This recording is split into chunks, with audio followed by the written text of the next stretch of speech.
In our kitchen at home, we have this nice little eating area with 5 big, beautiful windows. Previously, they were covered with large interior shutters that look good from a distance, but on further inspection, you'd notice that they were cheaply made and would constantly malfunction. They also presented challenges for opening and closing the window since you have to open the shutter first to get access.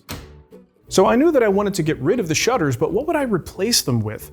We thought about shades. Shades are a great option, but I didn't want to go with a traditional shade. I wanted something with more control. And I'm a bit of a smart home geek, so I love the concept of a motorized shade that we can control either with an app, voice commands, or some kind of a schedule. So we're super excited to be working with a sponsor today, SmartWings. They make a full line of motorized smart shades that I think you would be really interested in if you want these in your home. But we're going to talk more about them when we get to the actual install. So back home, I started to remove the blinds and the associated trim, and noticed that all the windows had drywall returns.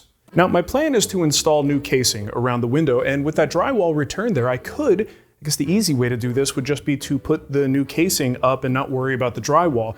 But something about the drywall return bugged me. I didn't like it. I'd rather have wood there. So what we're going to do is install a new pre-assembled casing, and I guess that piece would be called the jam, but it's all going to be one unit assembled in the shop that we could just kind of push in place and install. I think it's the better option. It should give me a cleaner look, and then I could do all the building and stuff here at the shop, sort of favoring my skill set, and then we can hopefully bring everything back and make it fit. Now, before the actual work begins, I don't want to misrepresent myself here. I don't know carpentry. I don't know interior trim. I didn't even stay at a Holiday Inn last night, but what I do have is a winning smile and a can-do attitude, and I've even got a cat. And a wood shop, so we should be able to get it done. So with the drywall and corner bead removed, I whipped up some Hot Business and SketchUp and purchased some poplar to get the job done, as these will be painted. Let's take a quick look at the design. It's basically 2 frames, an interior jam frame and a decorative outer casing frame. When assembled, we'll have a nice 1/4 inch reveal all the way around, because details matter. Now, let's be real. In a retrofit, getting everything to line up perfectly is about as likely as one of my videos not containing at least one dad joke. So to make sure my casing actually meets the drywall, I made the jam frame just a tad short. Any resulting gap is really no big deal. A small piece of trim will cover it. Now, poplar, I think, is a really good choice for a project like this. It's nice and stable, it holds paint great, it's easy to work with, and maybe most importantly, it's inexpensive. I got this stuff for $1.70 a board foot.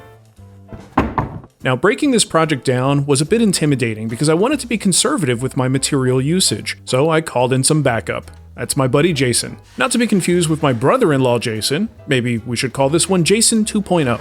And as for our accidental matching outfits, that was definitely not planned. Probably. The cool thing about this particular 4/4 stock is that it's coming in at a rough thickness of 1 1/16, which means I've got some wiggle room to get the boards nice and flat, while still hitting my target 3/4 of an inch thickness. Now, with this many parts to cut, things can get a little monotonous. But you know what keeps me entertained? Listening to the hit woodworking podcast, Wood Talk. It's like having 3 good friends yapping in your ear while you're trying to work. Highly recommended. At the table saw, I ripped my pieces to their final width.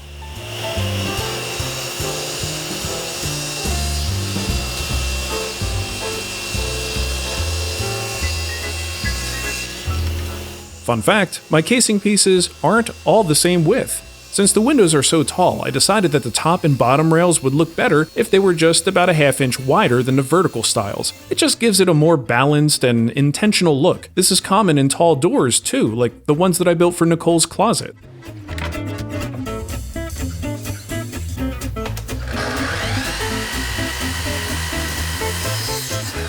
Once everything was cut to length, it was time for some angled cuts on the ends of the top rails. If you're keeping score at home, it's roughly a 9-degree angle.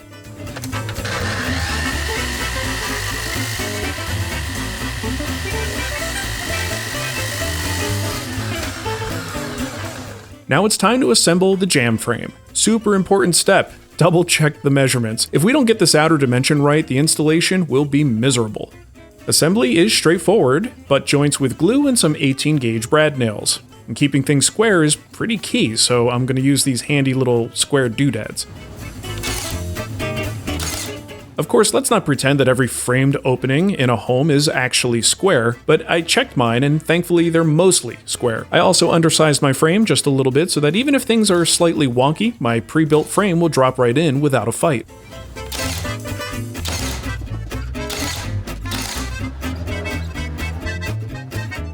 And now for the casing. This is where the furniture maker in me comes out to play. I use one of the bottom rails at the top to ensure that my stiles are spaced perfectly.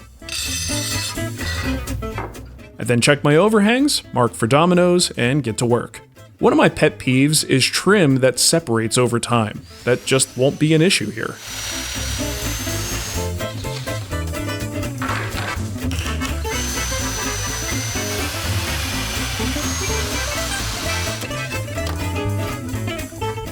Every frame piece gets an 1/8 inch roundover, including the ends where they meet.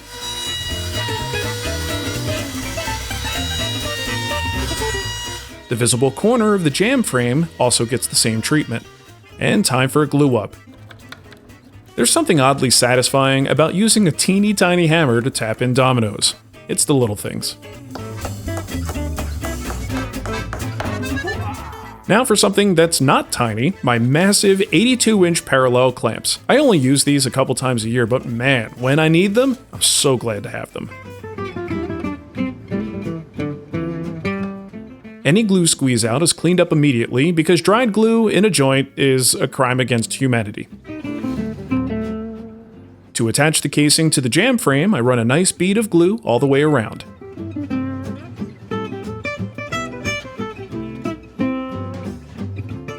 Since I don't want brad nails splitting the edge, I'm using 23 gauge pins instead. They don't offer as much holding power, but they do keep the frame from shifting, and I can always clamp where needed.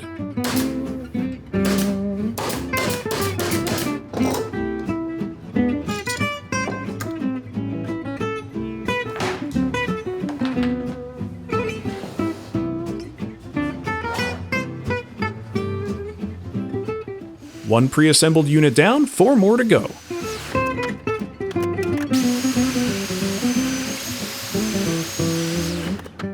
One of the best parts of a painted project? You get the final chance to fill in any flaws or nail holes for that perfectly smooth surface. I also mill up some small trim pieces to cover that jamb to window gap.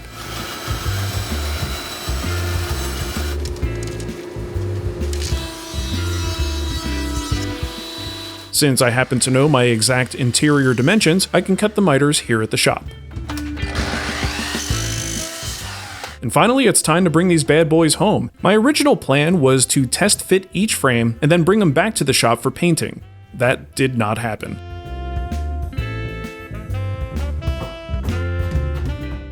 The first test fit went well, but I noticed a substantial gap on the inside and a comparable one on the casing. A closer look revealed that there was a lot of buildup of mud and caulk, so a quick pass with the sander leveled everything out, and suddenly the frame fit nice and snug. Now some frames did need a little gentle persuasion, but overall, they all fit pretty nicely.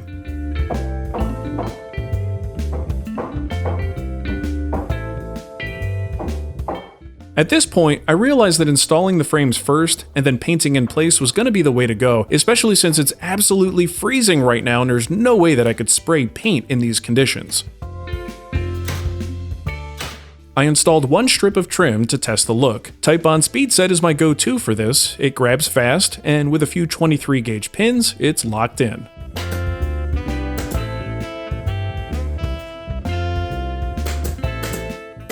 Now you could caulk the interior where it meets the window, but I hate caulk. It serves a purpose when needed, but if I can do something to avoid it, I will. And I think the trim just looks better. The frames were permanently attached using long, narrow crown staples, so now's a good time to fill those holes.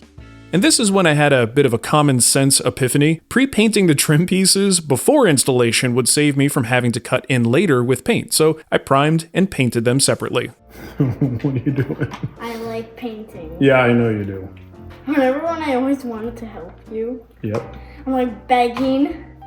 I'm like, please let me help you. I'm making eggs and toast. Yeah, that's good. Famous. And I told them to give me extra.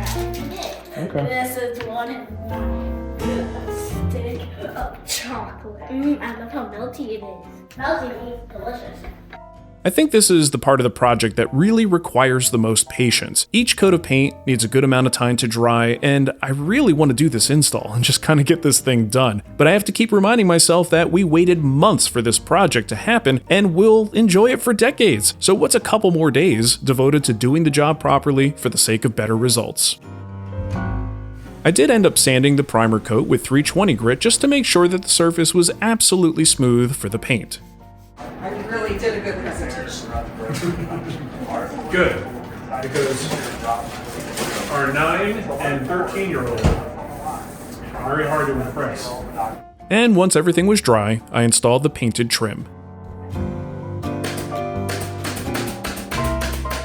Now, to really finish these windows off, we need some window treatments. For that, we're using Motorized Smart Shades from SmartWings. SmartWings has all kinds of options for blinds and shades, but the one we went with is a 70% light filtering blackout shade in the color white. Ordering is a piece of cake, as long as you know your measurements and whether you want an inside or outside mount. You'll have other options to choose, like the kind of valence that you want, the style of the bottom bar, a solar charging strip, remote type, and the very important detail for me personally is the smart motor type. They have all of the major smart home systems including Zigbee, Z-Wave, Alexa, HomeKit, and the option that I went with, Matter.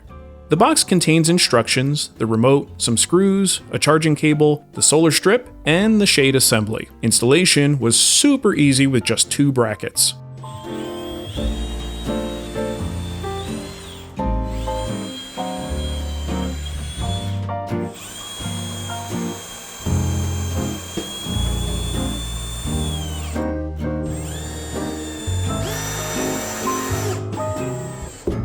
Before bringing the shade in, I'll attach the solar strip. I'm placing it high enough so that it'll be well hidden from view, but low enough to get a decent sun exposure. The shade just pops onto the brackets, and then I can connect the wire for the solar strip.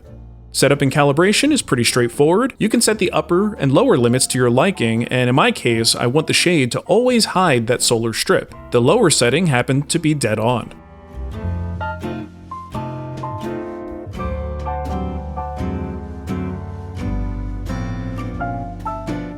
Okay, 4 more to go.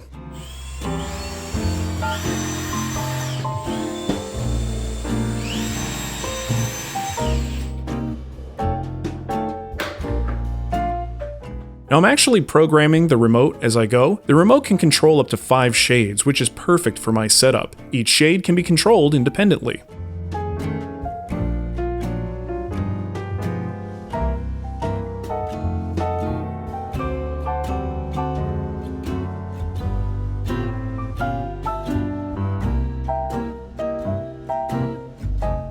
Of course, I'm a cart before the horse kind of guy, so after the shades were already in, I caulked and painted around the exterior of the casing as needed. Now, I think my daughter was as excited about this whole thing as I was.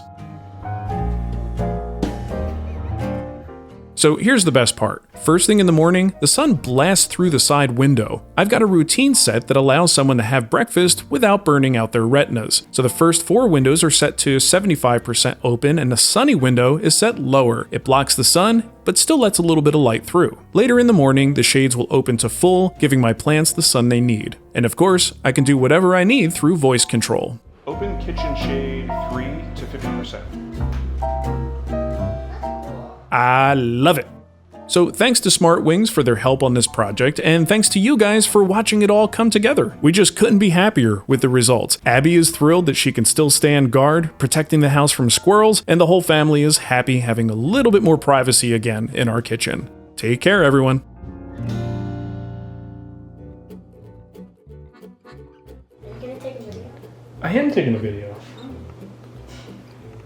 Hi. Whoa, that big tooth. Don't bite me. One thing you guys don't realize is most of the time when I'm talking to you with this view, there's a cat right here. Either pawing at me or licking himself.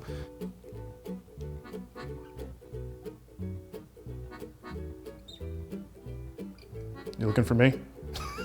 Where'd you go? He's my baby boy. He's my baby boy. He's my cat. Stupid cat.